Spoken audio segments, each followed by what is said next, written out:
இன்னைக்கு அண்ணா திமுக ஆட்சியில் இன்னைக்கு பாத்தீங்கன்னா டெல்டா நிறுவனம் அண்ணா திமுக ஆட்சி வந்தது, டாடா நிறுவனம் வந்தது, ஓலா வந்தது, எத்தர் வந்தது, சிம்பிள் வருது.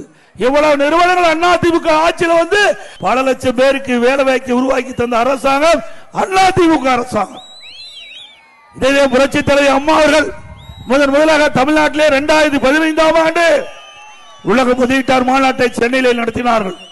படித்த இளைஞர்களுக்கு வேலை வாய்ப்பு கிடைக்க வேண்டும் என்ற அடிப்படையில் இந்த தொழில் முதலீட்டை நடத்தப்பட்டது.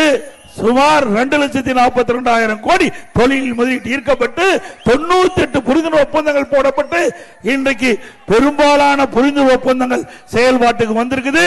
அதனாலதான் இளைஞருக்கு வேலை கிடைச்சிருக்குது.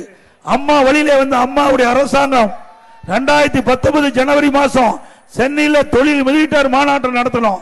3,05,000 கோடி தொழில் முதலீட்டை ஈர்த்தோம். 304 புரிந்துணர்வு ஒப்பந்தம் போட்டோம்.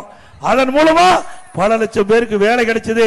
அந்த தொழிற்சாலைகள் எல்லாம் இன்றைக்கு பெரும்பாலான தொழிற்சாலை பயன்பாட்டுக்கு வந்திருக்குது. சில தொழிற்சாலைகள் கட்டப்பட்டு வருகிறது.